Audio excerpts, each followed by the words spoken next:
Answer जल्दी से हम रिपीट कर दे रहे हैं, जल्दी से। तो क्वेश्चन नंबर 1 का जो था, जिसमें लिखा हुआ है निम्नलिखित विकल्पों में से वह शब्द चुनिए जिसे दिए गए शब्द से के अक्षरों का प्रयोग करके नहीं बनाया जा सकता। जिसमें शब्द दिया गया था डिस्टेस्टफुल, ये शब्द था और बाकी के 4 ऑप्शन थे। तो इसका आंसर है 5वां, ट्रस्ट। दूसरे का क्वेश्चन नंबर 2 का दूसरा, 3 का तीसरा, 4 का दूसरा, 5 का चौथा, 6 का दूसरा, 7 का दूसरा, 8 का पहला, 9 का दूसरा, 10 का तीसरा, 11 का चौथा, 12 का पहला, उसके बाद 13 का दूसरा, ठीक है, 13 का दूसरा, 14 का बेटा 14 का चौथा, ये ऊपर ठीक,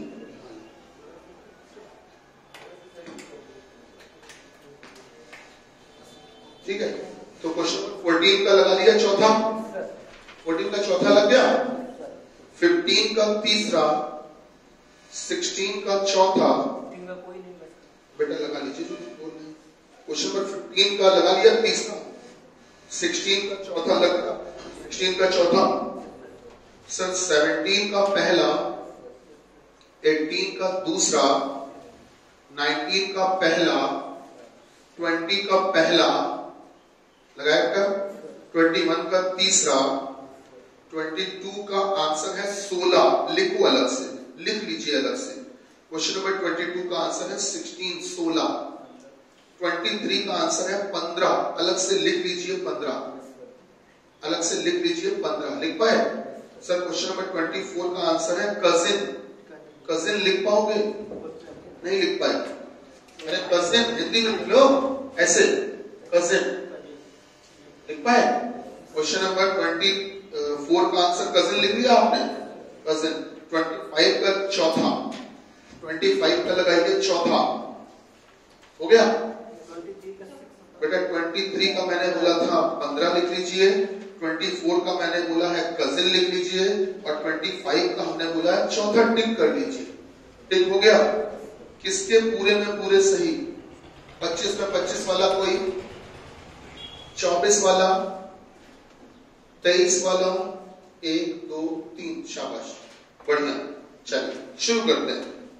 आपको ये बताइए, पहले पन्ने में आपको 1 से लेकर और 8 तक, 1 से 8 तक, इनमें से कौन सा क्वेश्चन नहीं आया या आपका गलत हो गया? जल्दी बोलिए, जो आपको नहीं आया वो हमसे लगवाइए, बोलिए। 1 से 8 क्वेश्चन नंबर बोलिए बेटा। 7 नंबर देखते हैं। आइए 7 नंबर में ये कहा गया, यदि घड़ी पर 1 को अक्षर सी से, 2 को अक्षर ई से इस तरह से दिखाया जाता है, तो हमने सर एक घड़ी बना ली इस प्रकार से, 12 यहां होता है, 6 यहां होता है, 3 यहां, 9 यहां, 1 2 4 5 7 8 10 11। तो हमसे उन्होंने क्या कहा है कि जो अंक 1 है उसको सी से दिखाओ। तो 1 पर हमने सी लिख लिया, 2 पर बोला गया है ई लिखो, ई लिख दिया, और कह रहे हैं कि इसी प्रकार आगे, ठीक है। 3 को अक्षर जी से इसी प्रकार आगे।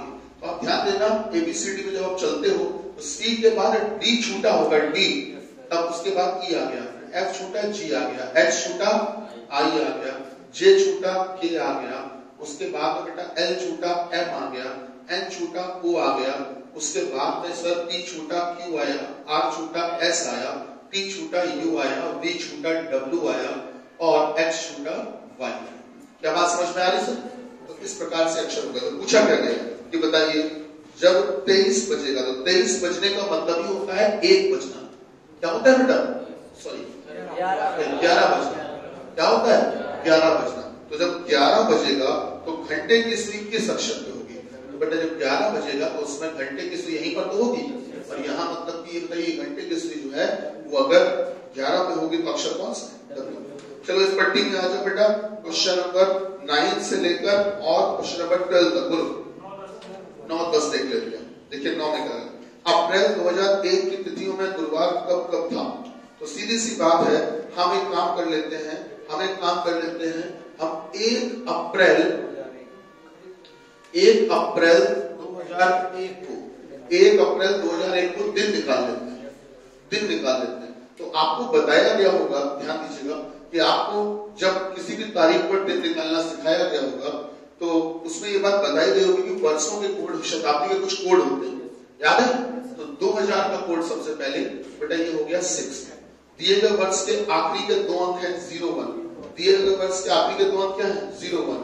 अब आता है बेटा आपका महीने का कोड, ठीक है?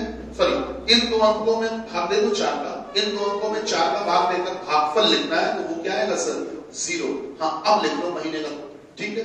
तो महीने का कोड मतलब अप्रैल का कोड क्या हो गया 6, ठीक?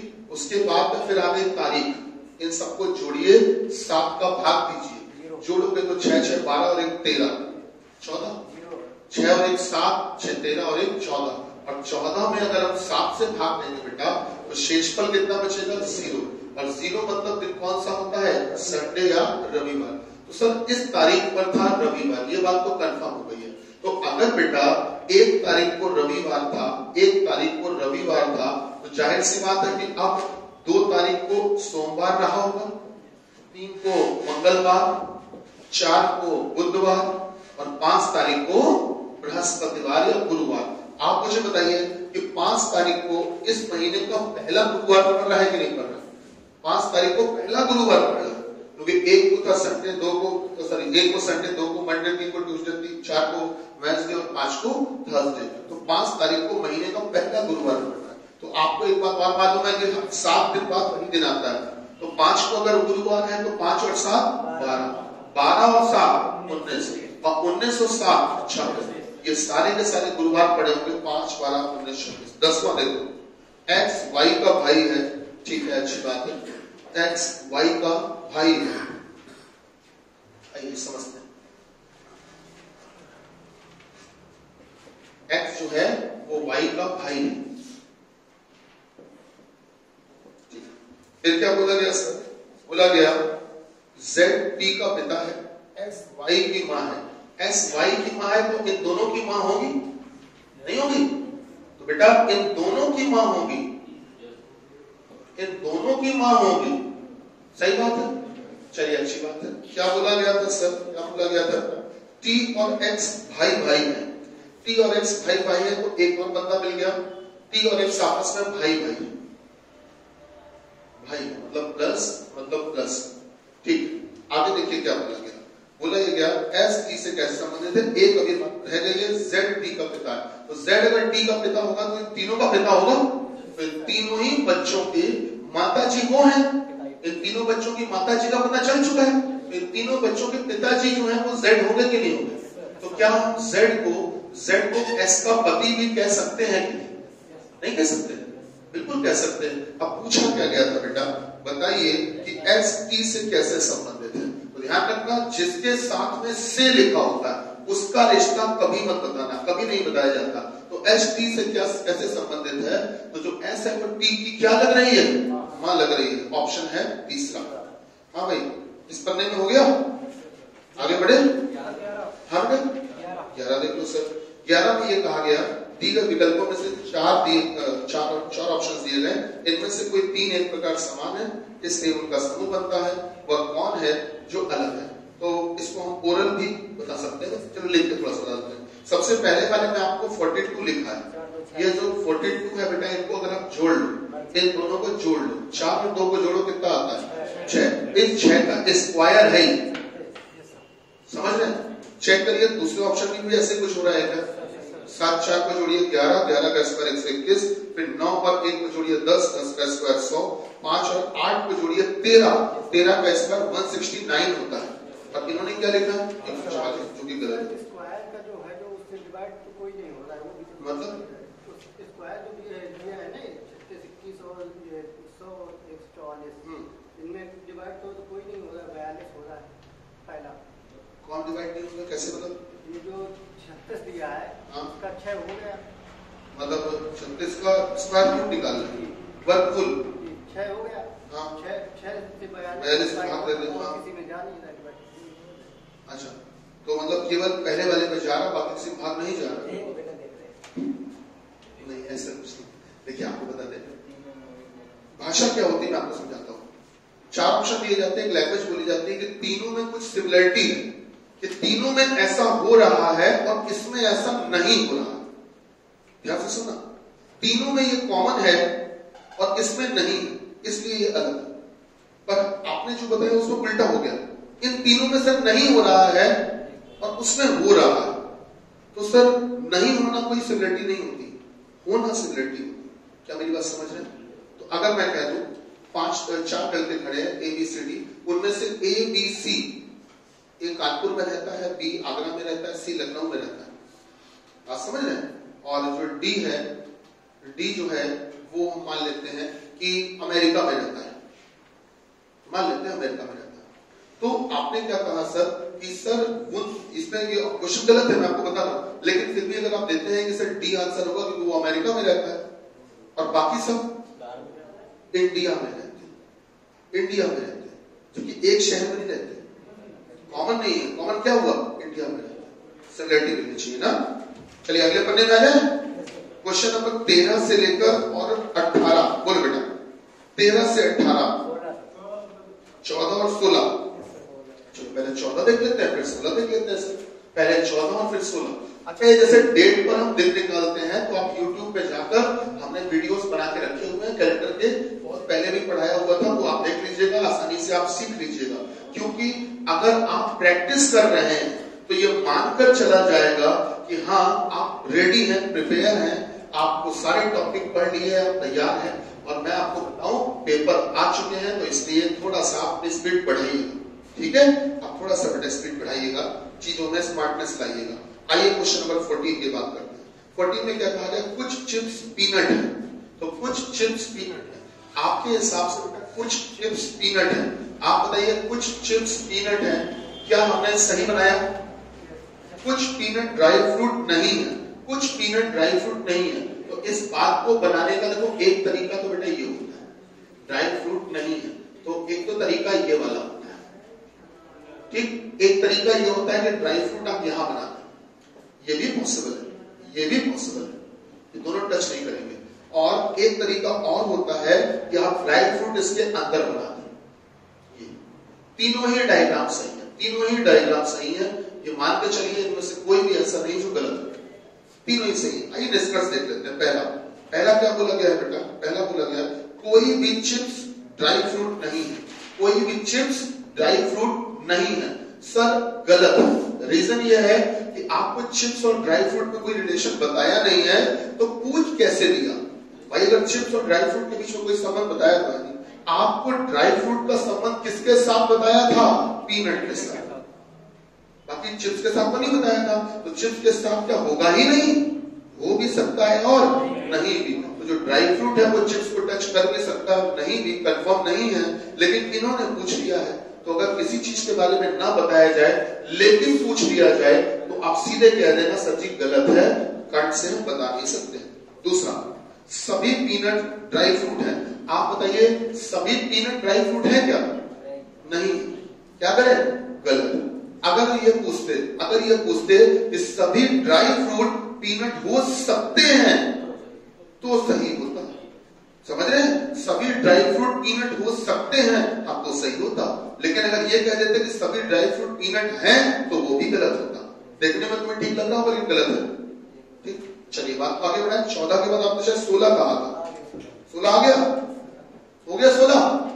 चलिए आगे बढ़ते हैं। इस पट्टी में आ जाओ बेटा, 19 से लेकर 25, जल्दी बोलो। 22, 23, 24, हाँ 22, 23, 24, 25, जल्दी देखो। 22 का क्या कहा गया? 22 में कहा गया राहुल अपने जन्मदिन के उपलक्ष्य में एक पार्टी का आयोजन करता है। सुनना, इसमें यह कहा गया है कि पार्टी में, जैसे मेरा नाम राहुल है, हमने कुछ लोगों को पार्टी में बुलाया, बिल्कुल सारे लोग आ गए, अच्छी बात है। तब तक क्या हुआ, एक कोई लड़का चुपचाप उधर से चुपचाप छुपकर कूद के अंदर आ गया, बिना बुलाए अंदर आ गया। वो भी पार्टी में अपना एंजॉय कर रहा है, ठीक है ना? वो बिना बुलाया मेहमान है। इस राज का पता केवल 2 लोगों के पास, 2 लोगों को मालूम है कि वो बिन बुलाया। एक तो हमको, क्योंकि हमें मालूम है किसको किसको बुलाया था, उसको नहीं बुलाया था। एक तो हम जानते हैं कि वो बिना बुलाया, और एक वो खुद जानता है कि वो बिना बुलाया। हम दोनों के अलावा किसी को नहीं पता कि वो बिन बुलाया मेहमान है। बाकी सब लोग को तो ऐसे ही लगेगा जैसे हम वैसे वो अपना एंजॉय करता रहेगा। तो एक जुगाड़ है कि वो पार्टी में सभी से हाथ मिला ले, सभी से हाथ मिलाए, हमसे ना मिलाए, हमसे हमारी तरफ देखे तक ना, हमसे मिले भी ना आगे, तो चुपचाप खा के निकल जाएगा, कोई दिक्कत नहीं है। सही बात है, यही तरीका होता है। 3 इडियट पिक्चर याद है? तीनों लोगों ने यही सोचा था, लिफाफा लेके जाएंगे, लिफाफा देके चुपचाप चले आएंगे खा पी के। याद है कि नहीं 3 इडियट में? लेकिन गलती क्या हो गई कि वो तीनों सीधे किससे मिल लिए जाके? जो पार्टी का होस्ट था, जो ऑर्गेनाइजर था, जिसने पार्टी दी, तभी तो फंसे थे। अगर वो अन्य मेहमानों से मिलते तो कोई दिक्कत नहीं। यही तो सही बात है। तो वही चीज ऐसा कुछ होता है कि इस सवाल में भी एक बिना बुलाया आ गया। तो एक काम करना है, इस सवाल को आपको अपने तरीके से व्यवस्थित करना है। वो जो बिना बुलाया वाला है, उसने बेटा सबसे हाथ मिलाया होगा सिवाय हमारे। तो आप एक काम करोगे ऐसे सवालों को लगाने के लिए कि उससे आप हमसे भी हाथ मिलवा दो, उससे कहो कि हमसे भी हाथ मिला दे। तो अगर हमसे भी मिला देगा तो कुल मिलाए गए हाथों की संख्या जो कि 152 दी गई थी, कुल मिलाए गए हाथ जो कि 152 दिए गए थे, कुल मिलाए गए हाथ जो कि 152 दिए गए थे, अगर हमसे भी हाथ मिला लेता है वो बिल्कुल ईमानदारी से, अगर मान लो उसको भी बिल्कुल ईमानदारी से बुलाया गया होता, वो इधर से भाग के चुपचाप ना आया होता, सामने वाले गेट से बिल्कुल तरीके से आया होता, उसको भी बुलाया गया होता, तो फिर वो सबसे हाथ मिलाता कि नहीं मिलाता? हमसे भी मिलाता कि नहीं मिलाता? और तब कुल मिलाने के हाथों की संख्या 152 प्लस 1 कितनी हो जाती? 153। क्या हमारी बात समझ रहे हैं? अब इसको हम डायरेक्ट ट्रिक बता रहे हैं आपको। 153 कुल मिलाए गए हाथ हो गए। कुल मिलाए गए हाथ कितने हो गए? 153। डायरेक्ट ट्रिक आपको बताने जा रहे हैं, ध्यान से सुनना।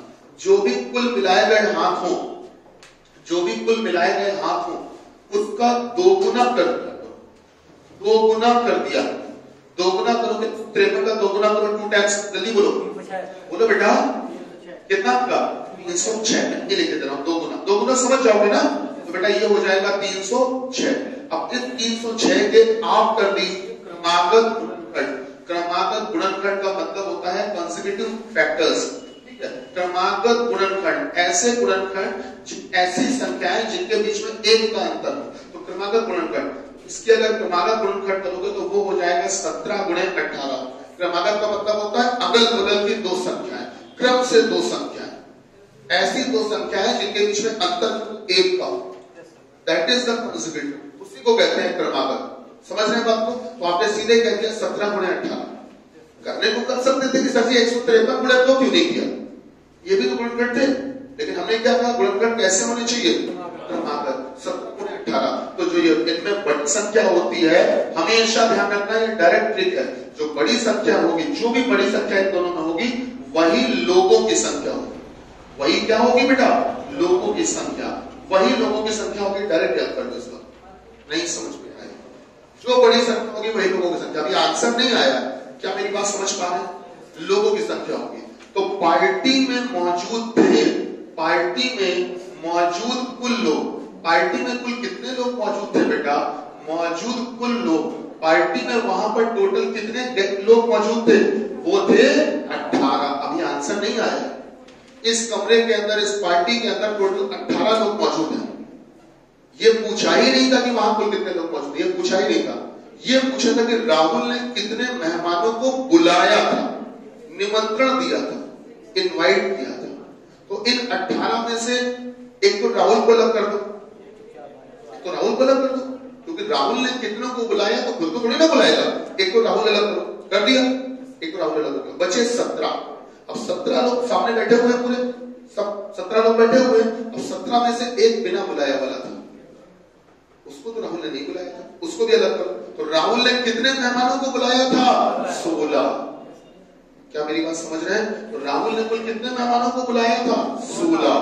अगर पूछा होता कि राहुल के अलावा पार्टी में कुल कितने मेहमान मौजूद थे, तो 17। राहुल के अलावा पार्टी में कुल कितने मेहमान मौजूद थे, तो 17। और पार्टी में कुल कितने लोग मौजूद थे? 18। क्या अंतर समझ रहे हैं? 3 सवाल अलग अलग होते हैं, आपको देखना होगा पूछा क्या गया। बेटा ये क्वेश्चन नंबर 22 था, जल्दी से 23 देखो। 23 देखो बेटा, 23 आपसे कहा गया, एक डिजाइन बनाकर दी गई है इस प्रकार से।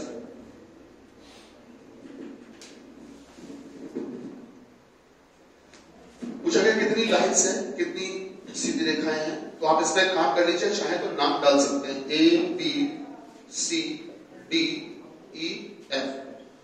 अब देखो ईमानदारी से गिनोगे तो कैसे गिनोगे कि एक लाइन हो जाएगी A से F तक, एक हो जाएगी A से E तक, एक हो जाएगी A से D तक, एक हो जाएगी A से C तक। कुछ लाइनें मिली। अब आप शुरू करो F से E तक, F से D तक FD, F से C तक FC। तो ऐसे तो बहुत टाइम लग जाएगा। तो सीधी सी ट्रिक है कि आपने जो ये नाम डाले इनके बीच में नंबर डाल दीजिए, 1 2 3 4, इन नंबरों को जोड़ दीजिए 4 3 7 7 2 9 9 और 1 10। तो बेटा 10 तो इसमें हो गई, 10 तो इसमें हो गई 10, समझ में आया। उसके अलावा एक ये भी तो है 11, एक ये भी तो है 12, एक 13 और एक 14 और एक 15। तो टोटल कितनी लाइनें हो गई बच्चा? 15 हो गई। नहीं समझ में आया? 1 2 3 4 5 ही हो गए बेटा। और इसके अंदर खुद कितनी मौजूद थी? 10 10 5।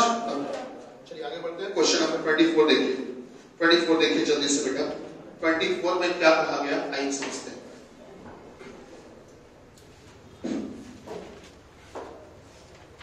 देखो ये पहला टेस्ट था, इसलिए थोड़ा सा आपके मान सम्मान का ध्यान रखा गया है। कुछ क्वेश्चन हमने ऐसे भी डलवाए हैं जिससे कि आप थोड़ा सा अच्छा महसूस करो, कंफर्ट महसूस करो, पेपर में कुछ करने का मन लगे कि हाँ ये कर पा रहे हैं। धीमे धीमे करके एक पहले दिन ही अगर हम तुमको जो आखिरी के 4 क्वेश्चन दिए, अगर ऐसे ही बच्चे दे देते ना, विश्वास मानते पेपर कब का हो चुका होता। शुरुआत के 5 मिनट में पेपर हो चुका होता अगर पूरे बच्चे जैसे दे देते। तो ये आखिरी के 4 जो थे वो डेमो थे। एक्चुअली में डेमो ये थे, जो बाकी 21 क्वेश्चन है वो डेमो नहीं थे, डेमो ये थे 4 आखिरी वाले, समझ रहे। और एक मैं खास बात बता दें, जिन क्वेश्चनों में ऑप्शन नहीं होगा तो ये मान लेना उनके निर्माता व निर्देशक हम ही हैं पूरी तरह से, वो हमारे बनाए हुए क्वेश्चन होते हैं और हम जानबूझ के ऑप्शन नहीं देते हैं, क्योंकि जिससे कि सच्चाई भी तो पता चले। आप भी तो अपनी चेकिंग करो, हो सकता है बाकी सब तुक्के मार के कर ली हो, तो जब ऑप्शन नहीं देंगे तब तो सच्चाई सामने आएगी कि कर पा रहे हो कि नहीं कर पा रहे। मेरी बात समझ रहे हो बेटा?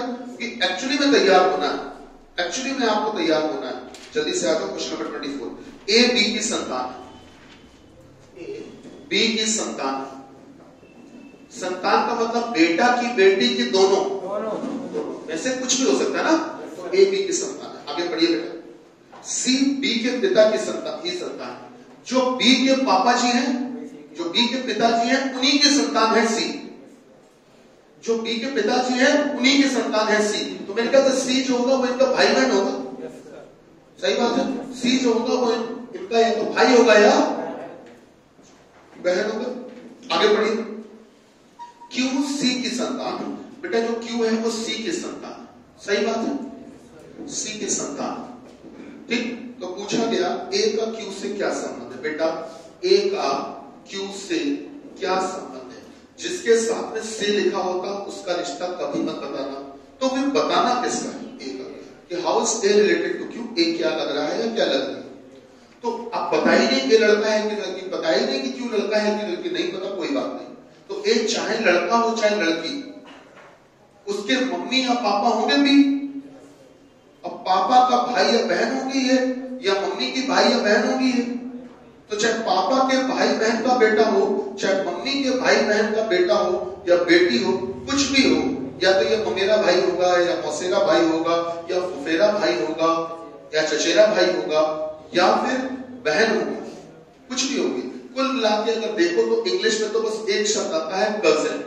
कजिन का मतलब क्या होता है? चचेरा भाई या चचेरी बहन, मौसेरा भाई या मौसेरी बहन, फुफेरा भाई या फुफेरी बहन, ममेरा भाई या ममेरी बहन, कुछ भी हो सब कजिन। पूछा गया ए का क्यू से क्या संबंध है, तो ए क्यू का कजिन लगेगा और क्यू ए का कजिन लगेगा। दैट्स व्हाई आंसर आपका क्या आया है? कजिन। नहीं समझ में आया?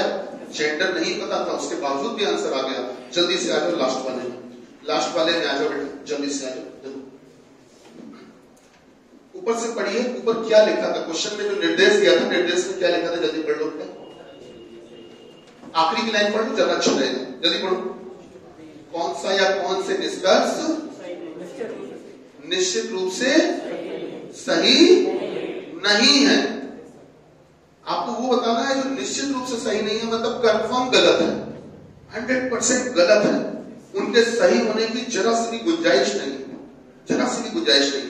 कथन सुन लो, कथन क्या था, स्टेटमेंट, कथन ये था बेटा कि P बड़ा या बराबर है Q से, Q बड़ा है R से और R बराबर है बेटा S, और फिर क्या दिया बच्चा, S छोटा है या बड़ा है किससे, T से, फिर क्या दिया है, T छोटा है W से, यही तो है। अब आ जाओ सर निष्कर्ष पे, कंक्लूजन, पहला निष्कर्ष, पहला कंक्लूजन क्या दिया सर, दैट इज P छोटा है P से, दूसरा क्या दिया है सर, W बड़ा है R से, तीसरा क्या दिया है बेटा, तीसरा दिया है बच्चा S बड़ा नहीं है P से। अच्छा बड़ा नहीं है मतलब छोटा या बराबर है।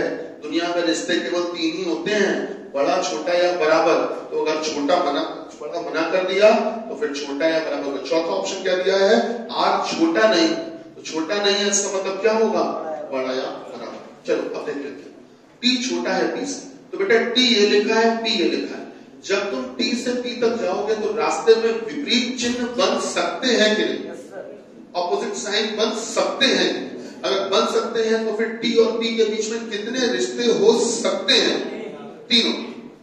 ये मतलब जो P है वो बड़ा या छोटा या बराबर कुछ भी हो सकता है, तीनों में से कुछ भी हो सकता है, ठीक। तो अगर तीनों में से कुछ भी हो सकता है तो क्या ये भी हो सकता है कि P छोटा हो सकता तो है, तो क्या इसको निश्चित रूप से गलत कह दोगे, नहीं। इसके सही होने की एक छोटी सी गुंजाइश है, और आपसे पूछा क्या गया था, वो बताओ जो निश्चित रूप से गलत है। इसके सही होने की तो गुंजाइश है, इसलिए इसको निश्चित रूप से गलत नहीं कहेंगे, इसको मजबूरी में सही मानना पड़ेगा। अब आ जाओ दूसरे पे, W और R। बेटा W ये लिखा है, R ये लिखा है। जब W से R तक आओगे तो रास्ते में अभी भी ऑपोजिट साइन या विपरीत चिन्ह बन सकते हैं कि नहीं। अगर बन सकते हैं तो W और R के बीच में कितने रिलेशन, बोलो बेटा 3 रिलेशन। तो अगर 3 रिलेशन होंगे तो तीनों में से क्या ये भी एक हो सकता है कि नहीं। बिल्कुल सरल शब्दों में बताते हैं आपको, जब भी कभी ऐसा कुछ लिख के आ जाए कि कौन सा एक निश्चित रूप से सही है या निश्चित रूप से सही नहीं है, तो ऐसी स्थिति में बस एक बार चेक किया करो कि आपको जो निष्कर्ष में, कंक्लूजन में जो निशान दिया गया है वो निशान यहाँ मौजूद है कि नहीं। भले उसके अलावा और भी कुछ मौजूद हो, बने रहते हैं, कुल मिला के वो वाला निशान यहाँ मौजूद है कि नहीं। अगर मौजूद है तो काम बन गया, समझ गए, तो फिर सही कर दो। फिर देखो S और P, तो बेटा S ये लिखा है, P ये लिखा है। आप मुझे बताइए, जब आप P और S के बीच में आप रिलेशन निकालेंगे तो आपको कुछ नियम बताए गए होंगे, नहीं बताए गए, बताए गए होंगे, पढ़िएगा, YouTube में भी है, चेक कर लीजिए, मैंने इक्वलिटी पढ़ाया हुआ है। तो उनके आधार पर P और S के बीच में डायरेक्ट रिलेशन क्या आएगा, P बड़ा है S से। तो आप मुझे बताइए, या तो ये वाला पूरा निशान इसमें दिख जाए या ये वाला दिख जाए, तो आप बताओ P बड़ा है S से, तो यहाँ क्या लिखा है कि P या तो बड़ा है या बराबर। तो या बड़ा या बराबर है, तो बताइए क्या ये बड़ा भी हो सकता है कि नहीं। 2 बातें हैं तो दोनों में से आधी बात तो मैच हो रही कि नहीं हो रही, तो बेटा पॉसिबिलिटी तो है। अब आ जाओ इस पे, R और P की बात करते हैं। आपके अकॉर्डिंग अगर आप चेक कर लेंगे तो R और P में रिलेशन क्या निकलेगा, P बड़ा है R से, यही निकलेगा बेटे। तो आप मुझे बताइए, ये जो निशान लगा हुआ है, ये निशान P की तरफ लगा हुआ है। इसको हम दूसरे तरीके से ये भी बोल सकते हैं बेटा, क्या बोल सकते हैं, R छोटा है P से, R is less than P। आप मुझे बताइए, ये निशान R की तरफ छोटा, तो R की तरफ छोटा इसमें कहीं पे है, R की तरफ या तो बड़ा लगा है या बराबर लगा, छोटा तो नहीं लगा। तो निश्चित रूप से गलत कौन सा हुआ, चौथा, यही हमारा आंसर। ठीक, चलिए आज का टेस्ट यहीं पे खत्म होता है, कल मिलेंगे, कल के टेस्ट में तैयार रहिएगा, उसको आगे कंटिन्यू करेंगे। धन्यवाद, भारत माता की जय।